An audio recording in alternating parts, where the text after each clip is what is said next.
노동 판례 백선, 포괄임금제의 성립 요건과 효력. 대법원 2010년 5월 13일 선고 2008-6052 판결. 하갑 내 단국대 법과대학 교수의 글입니다. 1. 사실관계. 원고 근로자들 X는 국방부 산하사업단 Y의 식당에서 봉사원과 조리사로 근무했는데 피고 사업단 Y는 매년 상급 기관이 배정한 예산 범위 내에서 작성된 급여 지침에 따라 급여를 지급하면서 시간 외 근무주당, 특별수당, 봉사료를 지급하였다. 이 중 시간 외 근무주당은 실제 연장 근로시간과 관계없이 직급에 따라 차등을 둔 고정액이며 특별수당은 자격증 보유자와 시간 외 과다 근무자 등 특정인을 대상으로 등급에 따라 지급되는 고정액이고, 봉사료는 고객에게 받은 정액 봉사료의 60%를 시간 외 근무자들에게 근무시간별로 분할하여 지급하다가 2014년 6월부터 지급이 중단되었다. 원고 근로자들 X는 시간 외 수당 명목으로 받은 금액이 실제 연장 근로시간을 기준으로 계산한 연장 근로수당에 미달하므로 차액을 지급하라고 주장했고, 피고 사업단 Y는 연장 근로가 예상되는 사람들에게는 근기법에 따른 시간 외 근로수당을 시간 외 근무주당, 특별수당, 봉사료라는 명목으로 포괄하여 지급했다고 주장했다. 2. 판결 내용. 대상 판결에서는 근로시간의 산정이 어려운 경우가 아니라면 달리 근기법의 근로시간 규정을 그대로 적용할 수 없다고 볼 만한 특별한 사정이 없는 한 근기법의 근로시간에 따른 임금지급 원칙이 적용되어야 하므로 근로시간에 상관없이 일정액을 법정수당으로 지급하는 포괄임금제 방식의 계약을 체결하는 것은 근기법상의 근로시간 규제를 위반하는 이상 허용될 수 없다고 판시했다. 따라서 이 사건에서의 근로 형태와 내용을 보면 근로시간의 산정이 어려운 경우 등이 아니라고 보고, 실제 연장 근로시간을 기준으로 산정된 법정시간 외 근로수당에 미달하는 포괄임금 약정을 무효라고 보아 그 차액을 지급하라는 원심을 인정하였다.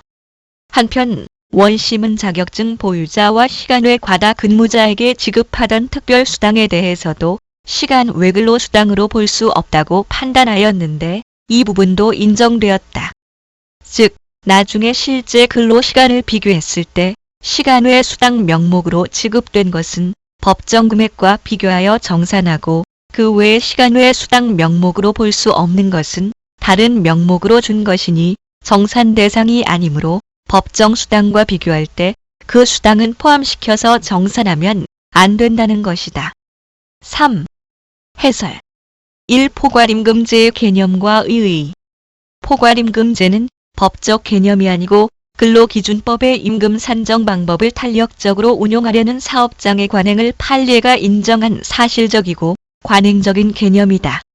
판례는 포괄임금제 개념을 1970년대부터 다루다가 1997년 대법원 판결에서 매우 정교해졌는데, 이 판결에서는 포괄임금제에 대해 근로시간, 근로 형태와 업무 성질 등을 참작하여 계산 편의와 근무 의욕을 고취하는 뜻에서 근로자의 승낙하에 기본 임금을 미리 산정하지 않고 시간 외 근로 등에 대한 제수당을 합한 금액을 월급여액이나 일당으로 정하거나 매월 일정액을 제수당으로 지급하는 내용의 포괄임금제 계약을 체결해도 단체 협약이나 취업 규칙에 비추어 근로자에게 불이익이 없고 재반 사정에 비추어 정당하다고 인정될 때에는 그 계약은 유효하다고 설명하고 있고, 후속 판례에서도 이와 비슷한 표현으로 현재까지 사용되고 있다.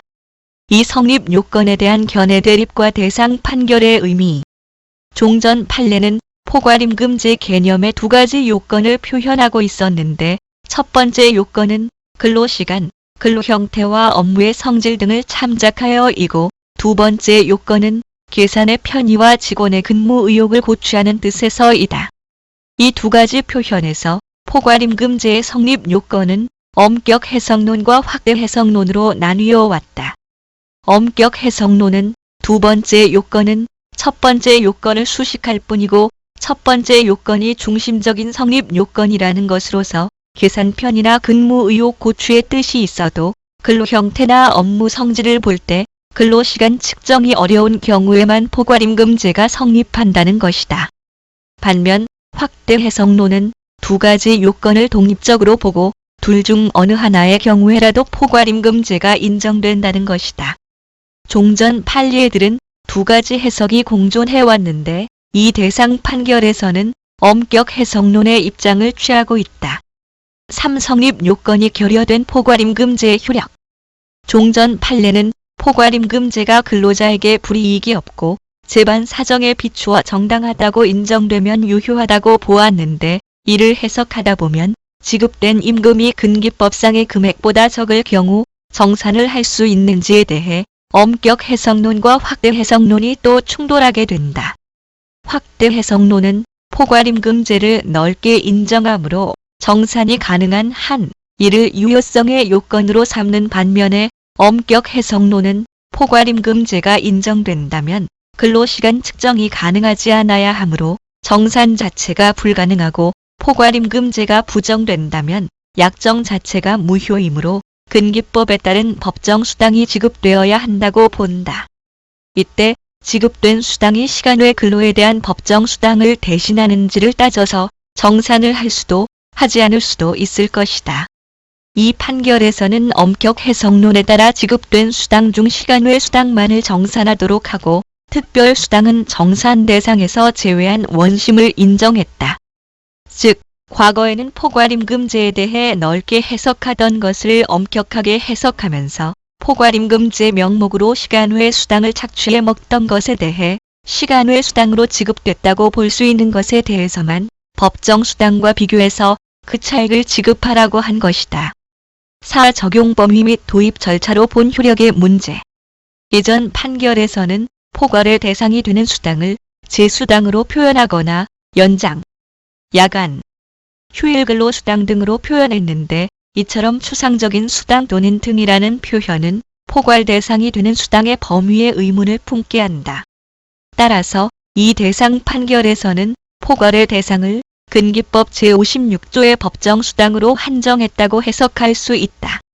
또 종전 판례는 포괄임금제에 대해 근로계약과 근로자 동의를 요구하면서 단체 협약, 취업규칙, 묵시적 동의를 인정하거나 아니면 근로자 동의를 언급하지 않은 경우도 있었는데 이 판결에서는 이를 무게 있게 다루지는 않았다.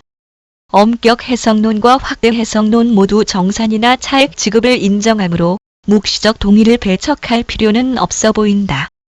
다만 많은 판례에서 명시적 약정이 없는 경우, 당사자의 계약 의사가 불분명한 경우에 포괄임금제 성립 여부를 판단하는 기준으로 포괄임금제에 관한 약정이 성립하였는지는 근로시간, 근로 형태와 업무의 성질, 동종 사업장의 실태 등 여러 사정을 전체적, 종합적으로 고려하여 구체적으로 판단하여야 하고 비록 개별 사안에서 근로 형태나 업무 성격상 연장, 야간, 휴일 근로가 당연히 예상된다고 하더라도 기본급과는 별도로 연장, 야간, 휴일 근로 수당 등을 세부 항목으로 명백히 나눠 지급하도록 단협이나 취업규칙, 급여 규정 등에 정하고 있는 경우에는 포괄임금제에 해당하지 않으며 단체 협약 등의 일정 근로시간을 초과한 연장 근로시간에 대한 합의가 있다거나 기본급의 수당을 포함한 금액을 기준으로 임금 인상률을 정했다는 사정을 근거로 바로 포괄임금제에 대한 합의가 있다고 섣불리 단정할 수는 없다고 하였다. 즉, 단체 협약이나 취업규칙, 급여 규정 등에서 별도의 시간 외 수당 등을 세분화하여 지급하도록 하고 있다면 근로자의 명시적인 동의라고 볼 수 있는 게 없는데도 함부로 포괄임금제에 대한 묵시적 동의가 있다고 보면 안 된다는 것이다. 5. 대상 판결의 평가와 과제. 포괄임금제는 근기법의 임금 지급 방법에 대한 예외를 인정한다. 이 판결은 포괄임금제의 성립 요건을 근로시간 측정이 어려운 경우로 한정하고 요건을 충족하지 못하면 법정 수당을 새로 계산하여 지급하도록 하되 지급된 임금이 명백히 법정 수당을 대신한다면 정산할 수 있도록 하는 법리를 마련하여 포괄임금제의 인정 범위를 명확히 하고 그 남용을 방지하도록 했다고 평가할 수 있다. 하지만 문제는 있다. 근기법은 근로시간 측정이 어려운 경우를 위해 간주 근로시간제, 재량 근로시간제 등 유연적인 근로시간제를 도입하고 있는데 근로시간 측정이 어렵다고 포괄임금제를 모두 인정한다면 유연적 근로시간 제도가 무력해진다. 따라서 이 문제들을 치유할 수 있는 방향을 제시하면서 대상 판결의 법리를 더욱 명확히 밝히는 것이 후속 판례의 과제이며 법, 제도적 개선 과제이다. 도움이 되셨길 바랍니다. 들어주셔서 고맙습니다.